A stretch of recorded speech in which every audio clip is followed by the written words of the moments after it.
guys, welcome back to the Fermented World channel. Today we are making one of my favourite meads.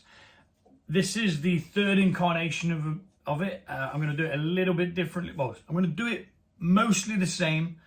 The ingredients will be the same, but sort of different. So this is why it's going to be different. I'm using a cheaper blossom honey. The one that I used originally was an orange blossom honey, and it's like £4 something, or three.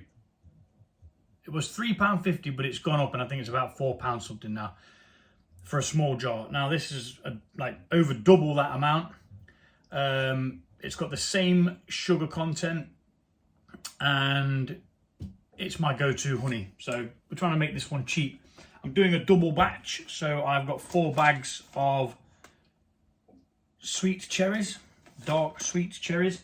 We've got 5 of these. We're using a full packet of Mangrove Jack's yeast, and we're going to be putting in sour cherries in secondary, sour dried cherries, dried sour cherries, whichever way it is.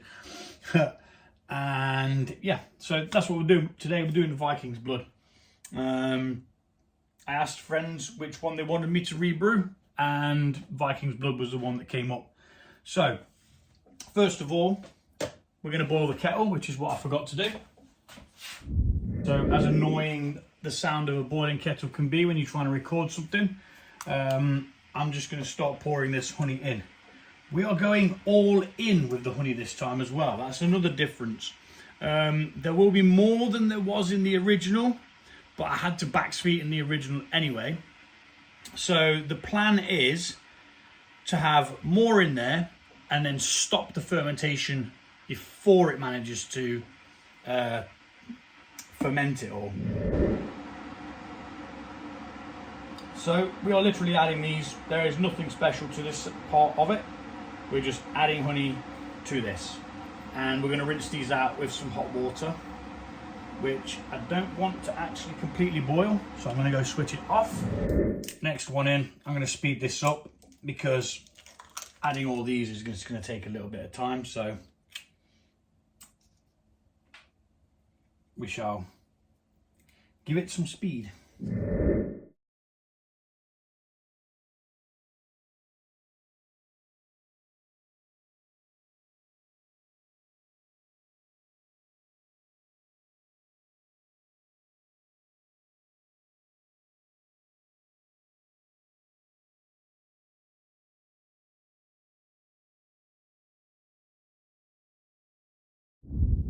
Okay, so that's the honey in. As you can tell, it took a while. Now we're going to mix this honey into the hot water that's already in there. Now there might be a bit too much honey for the amount of water that's in there, but we are going to dilute this anyway. We just want to get it started to mix before we add too much volume of water.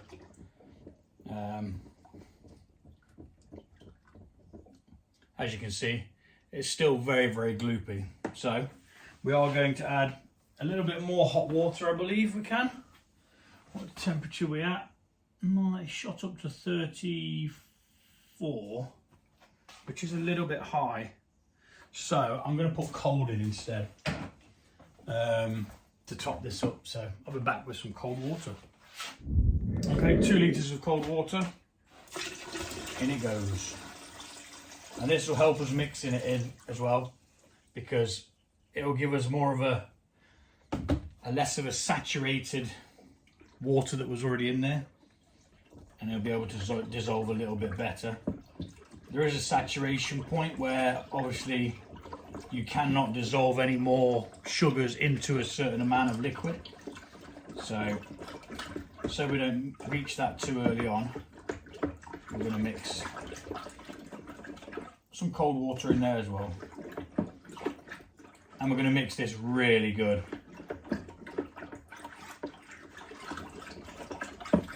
For obvious reasons. So that's gone down to 24 now, so I know that I can add a bit more hot water. This is the 9 litre mark, which I measured earlier on. This doesn't have any markings on it. It's quite a simple bucket. And we know that we can add a bit more hot now and still be fine to add cold later, which we will do. But first, we're going to get the fruit in there, which will be going inside a muslin sock, which is here. Simply because it just makes taking it out a lot easier.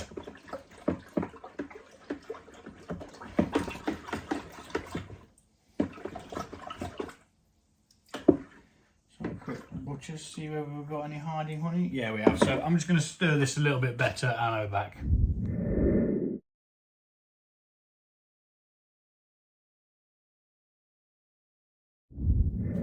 And now we're going to top it up to the 9 litres.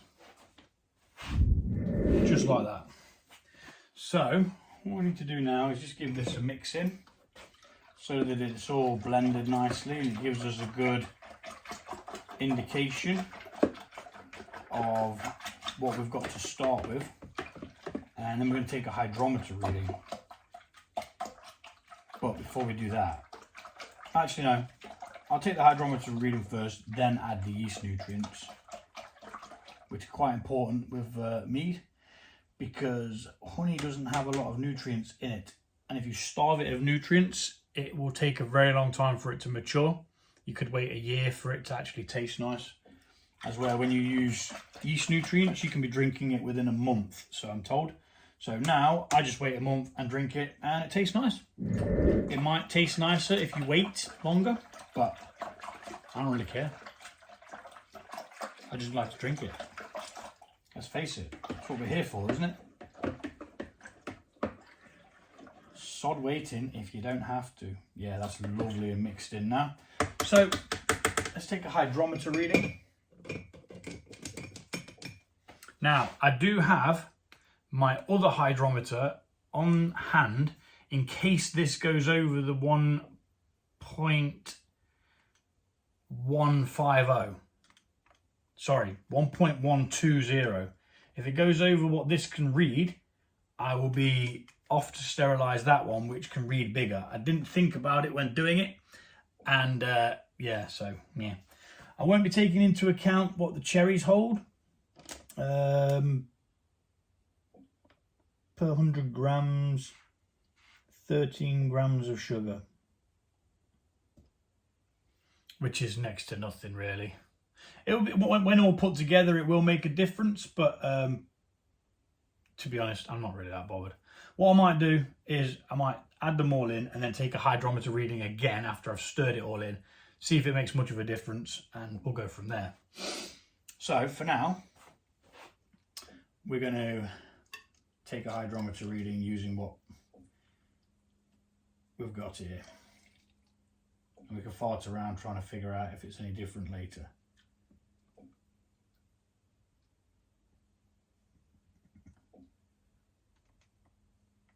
I think we're good.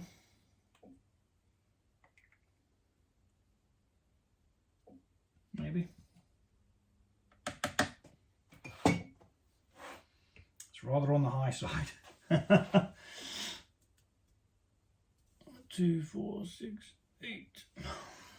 See, the problem is now we've beat loads of air in it. There's lots of bubbles and stuff as well, which stops you getting a good reading, or a visual on the reading.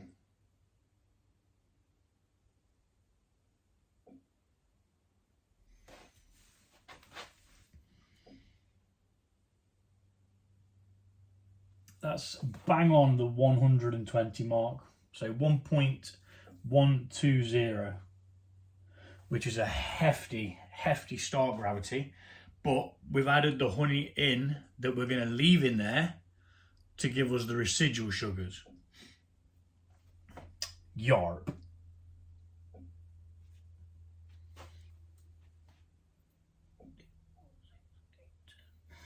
Looks like it might be going slightly over, but I just can't see because all the balls keep forming and getting in the way.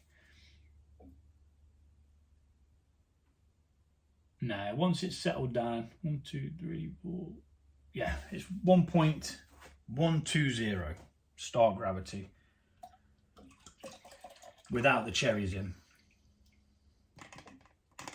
So I need some raisins, which we use as tannins. 2 palms full of these.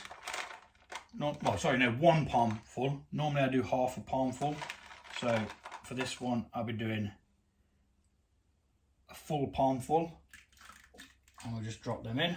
That releases a nice sort of a tanginess, if you want to think of it like that. It just gives it another dimension instead of it just being one-sided with the honey or one-sided with the fruit. So that's them in there. Yeast nutrients are going in now before we forget to add them. Yeast nutrients are very, very important. We need a 1 level teaspoon per gallon. We've got a 2 gallon batch, which is 9 litres, near as damn it. So we need 2 of these in there, like so. And then we're going to mix that in, because there's no point putting it in there if it's not mixed in. Adding oxygen to this all the time as well, which is good because it's going to need it when it starts. Try not to splash it everywhere.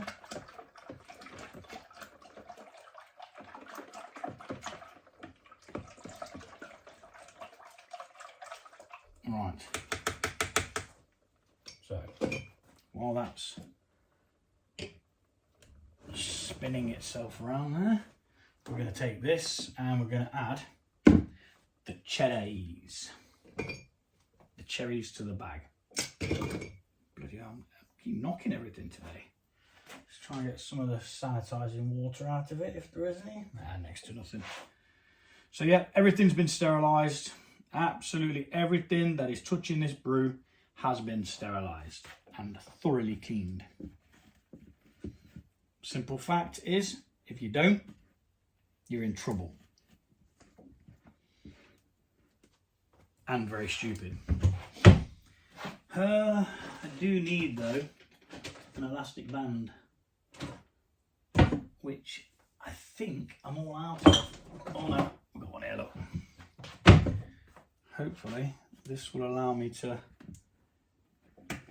band it so that it doesn't fall down as we add the cherries, which give it weight.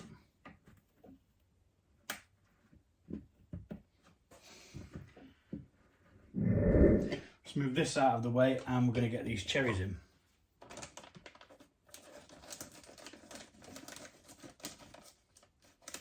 You can just put them in normally, just in like that, but I prefer to do it this way, especially with a large batch, because you're going to be, if you put it on the top there, as the CO2 rises, when the fermentation kicks off, which it will, quite rapidly and rigorously, it's going to cause like a raft. It's going to push that fruit up, and then it's going to end up coming out of your airlock, and you're going to have no end of trouble, which could happen anyway.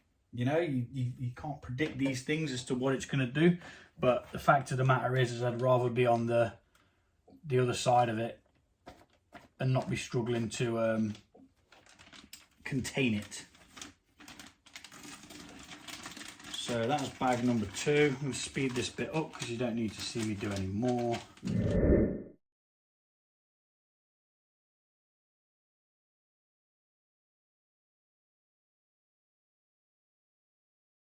Okay, so that's our cherries in the muslin sock now. So we can take this laggy band off, let that droop down slightly. It's a big old bag of cherries. We're going to tie a loose knot in it because we want to be able to undo it and then reuse the bag. I never used to reuse them. I tend not to reuse them if they've had hops in from beer that I've brewed, but fruits, perfectly fine. The fruits don't leave too much matter about. So now here comes the moment of truth. How much volume is this going to add? And are we going to need to take some out?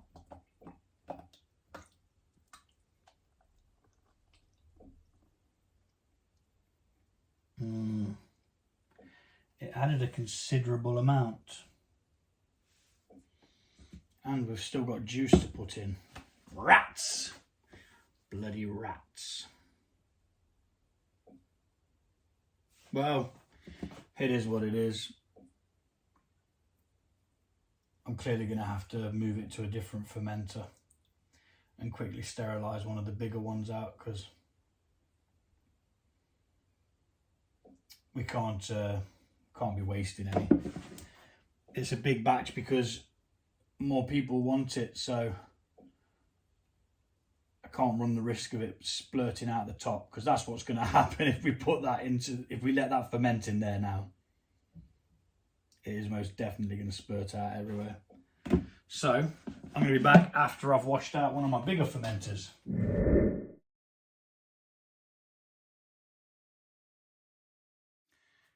Okay, so I've just washed out the bigger bucket. It's going to be mega overkill for this, but it's going to contain it and it will let it ferment to what it needs to be, basically. We're going to take a hydrometer reading now that it's been sat in there a while.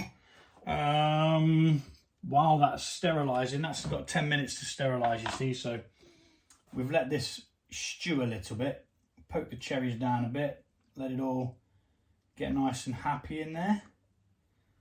And I'm going to take a hydrometer reading simply to see if there's any difference in the gravity now that the juice and that's been sat in there for about, I don't know, 15 minutes. We'll see whether there is any notable difference. I mean, you can see straight away it's changed the colour of it.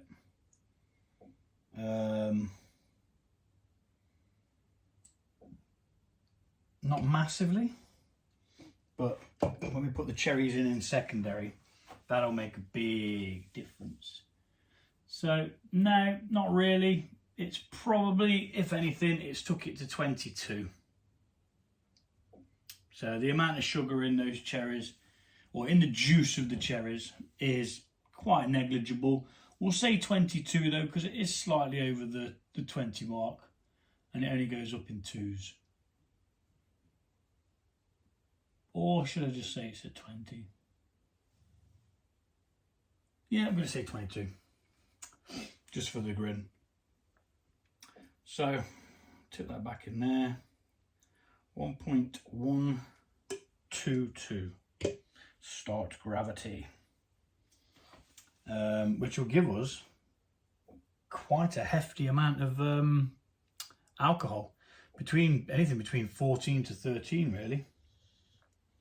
So I'm just going to pop that lid over there just to keep any bits of dust and stuff flying in there.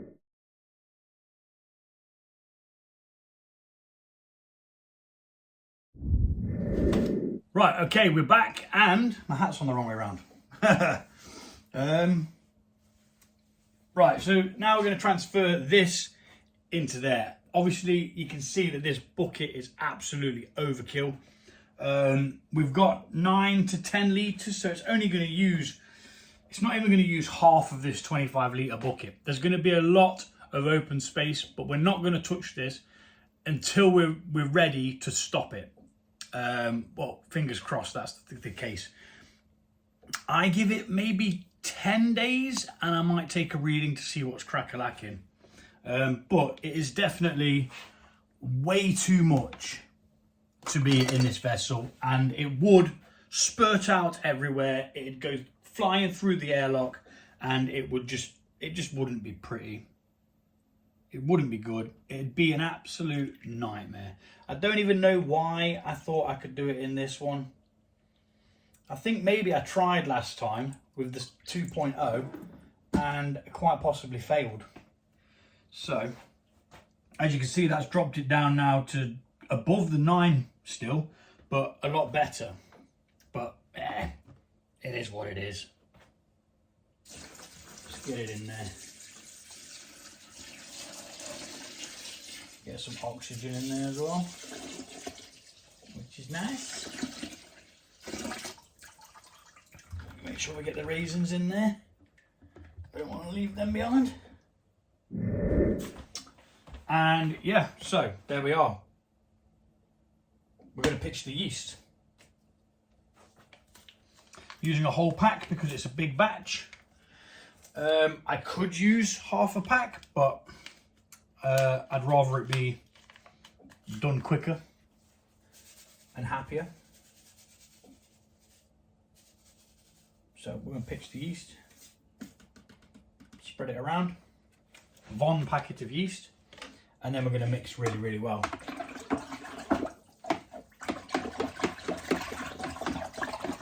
Adding oxygen as we go,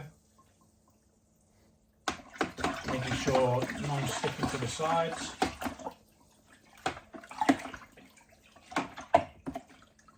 Pain in the arse with a bag of fruits in there, but just got to go with it, haven't you?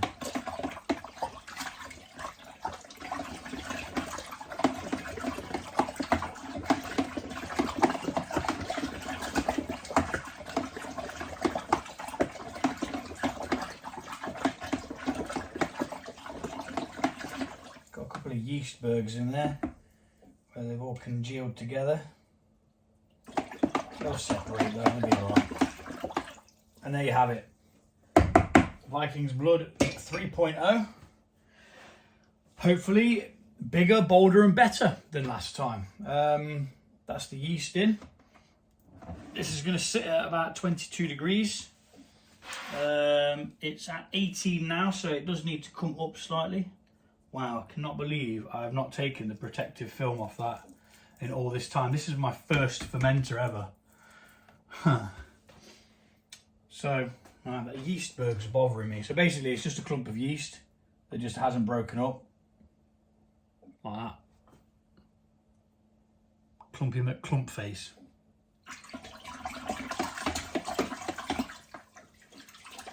It'll all be alright in the end.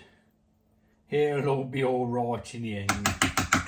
So yeah, we'll leave that now, get the lid on it, get an airlock on it. Not what I expected to have to do, but what I need to do is I need to buy another one of these. I didn't get that. Be quiet, Siri. Why do you plague me? This is my beer fermenter, which I do my all grain brews in. Perfect size for something like this, because that would have took us up to there, which means we would have had all this headroom. But like I say, this is for my beer. Make sure that's all locked off nice and tight. Pop an airlock on it and jobs are good. And wrong airlock, which is why I sterilised this one as well, because I thought that's not going to go in there. And that one is. I just want to see how far that's poking through actually. That's perfect. And then just reset it. Make sure it's nice and sealed down. Get some beans. We don't want any oxygen in there now. We just want to leave it to do its thing. And yeah, thanks for watching, and we'll be back when it's ready to rack off into demijohns, and add some sour cherries to them, which will then bring more colour and more flavour. Hopefully we'll catch it before it goes through all of the honey. If it does go through all the honey, we'll just add a bit more. That's perfectly fine. But with a big batch like this, you kind of don't really want to have to add any more honey. But if you do, you do. That's just how it goes. Thanks for watching. Vikings Blood video. I'll see you in a bit.